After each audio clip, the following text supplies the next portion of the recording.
Psychologist के पास एक तो पहुंचोगे नहीं, पहुंच भी जाओगे तो साइकोलॉजिस्ट को ही कौन सा कुछ आता है, और फिर उसके बाद में हम पहुंचते हैं पोस्ट मेंशन। अगर हमें community as the female partner or the male partner, and most importantly the youth, the kids who are dealing with all this kind of separation, their belief system and everything, how we are supposed to handle this is total issue. Like as a psychologist, they are coexisting under one roof in one house, but they are living separately in two different rooms and not dealing with each other's stuff. Correct. But that Can be the tools for them to make it happen easily, smoothly. करते रहना पड़ता है, वैसे काम करते रहना। Constant process. Already done because हमेशा नहीं, पर हम सिर्फ किस पे करते हैं, जो सॉल्व होने नहीं वाली है। कौन सी ऐसी चीजें हैं जो गॉटमैन ने रिलेशनशिप प्रॉब्लम्स को दो में डिवाइड किया है, सॉल्व द सॉल्वेबल प्रॉब्लम्स। कि आगरा जैसे शहर में देयर आर कपल्स वो डिवोर्स करते हैं। डिवोर्स इज नॉट ऑलवेज, चाहती हूँ there are couples who celebrate divorce also, and divorce room से जब उनको डिक्री हम दे चेकअप भी है। One of the areas is, will you be able to lead a better life or will your life become worse? So it doesn't have to be couple है, अगर उसको आपस में सेक्सुअल डिससेटिस्फेक्शन हो रहा है, तो क्या आप ये एडवाइस करेंगे कि सेक्सुअल डिससेटिस्फेक्शन की वजह से उनको डिवोर्स ले लेना चाहिए? सेक्सुअल satisfaction couples के बीच में, all those couples also in grey divorce which are living under one roof but they are two apart, they are emotionally distant, and otherwise also distant. There are so many couples in India.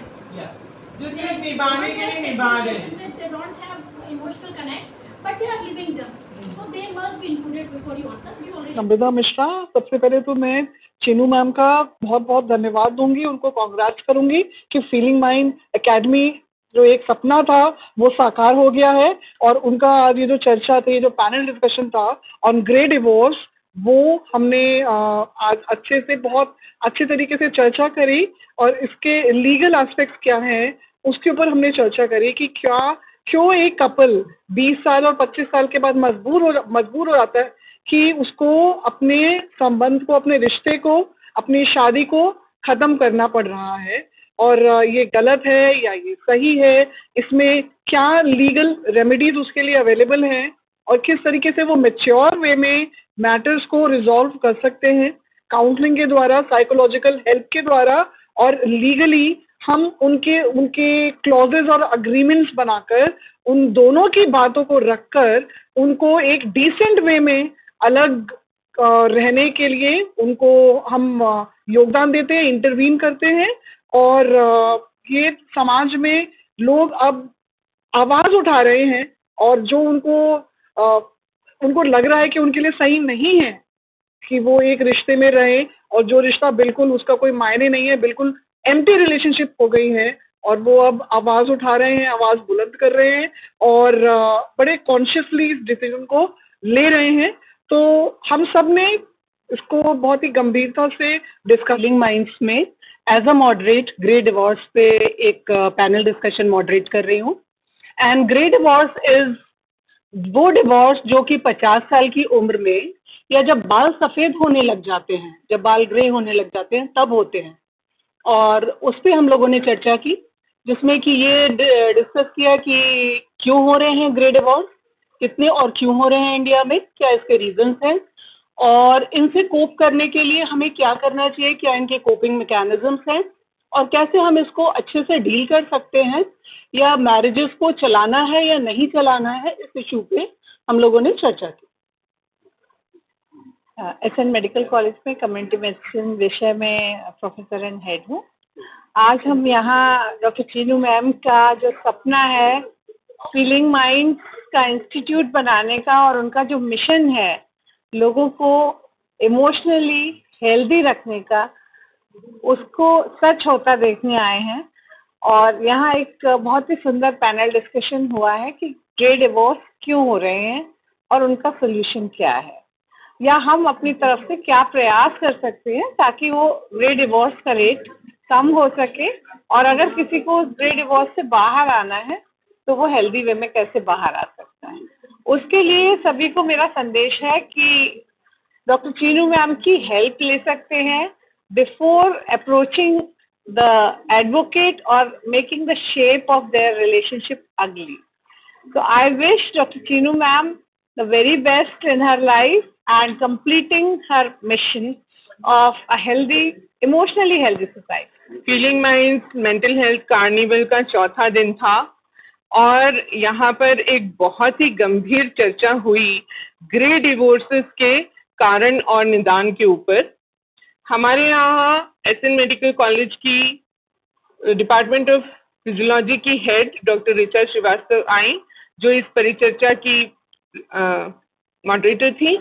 साथ में SN medical college की ही doctor Renu Agrawal community medicine की head, doctor Suman Gupta professor gynaecology की, और advocate नम्रता मिश्रा ने मिलकर इस परिचर्चा में भाग लिया। और हम लोगों ने ये देखा कि ग्रे डिवोर्सेस के क्या कारण हो रहे हैं जिसकी वजह से लोगों को ये रिलेशनशिप डिसॉल्व करने की कगार पर पहुंचना पड़ रहा है। लॉन्ग स्टैंडिंग अनहैप्पीनेस के कारणों पर हमने चर्चा की और उसमें यही निष्कर्ष निकला कि हम लोगों को रिलेशनशिप स्किल्स क्योंकि आती ही नहीं है, किसी ने सिखाई नहीं, इसलिए हम डिवोर्स की तरफ अग्रसर हो रहे हैं। काश कि हम इन डिवोर्सेस को प्रिवेंट कर सकें, पहले से ही प्री मैरिटल काउंसलिंग कराएं, मैरिटल काउंसलिंग कराएं, कपल थेरेपी कराएं। जहां पर भी हमें दिक्कत हो रही है वहां पर हम बैठें और एक mental health trend qualified person के साथ बैठकर अपनी चीज़ों को सॉर्ट आउट करें, क्योंकि रिलेशनशिप में बहुत बड़ा इमोशनल इन्वेस्टमेंट होता है, उनको ऐसे ही थ्रो अवे नहीं किया जाना चाहिए। पर अगर डिवोर्स होना इनएविटेबल है तो भी किस तरह से फॉरगिवनेस और ग्रैटिट्यूड के साथ हम एक एमिकेबल डिवोर्स ले सकते हैं म्यूचुअल कंसेंट के साथ, जहां पर मिनिमम डैमेज हो फैमिली को और बच्चों को। अब हम आगे बढ़ रहे हैं। इस मेंटल हेल्थ कार्निवल के अभी भी 3 महत्वपूर्ण दिन बाकी हैं। कल mindfulness for work life balance सिखाने वाली हैं स्वाति जैन, जो छत्तीसगढ़ से पधार रही हैं। उसके बाद परसों हम लोग करने वाले हैं एक बहुत ही शानदार कार्यक्रम फूड एंड मेंटल हेल्थ के ऊपर, जहां पर खान पान में कौन सी ऐसी चीज़ें हैं जो हमारे मेंटल हेल्थ पर और क्या प्रभाव डालती हैं। और उसके बाद 19 तारीख को बच्चों के लिए और बड़ों के लिए कहानियों का क्या महत्व है, उसको हम कैसे अपनी साइकोलॉजिकल वेलबींग के लिए यूज़ कर सकते हैं, उसके ऊपर हम चर्चा करने वाले हैं। आप सभी का स्वागत है। इस मेंटल हेल्थ कार्निवल को आपने इतना सक्सेसफुल बनाया, उसके लिए बहुत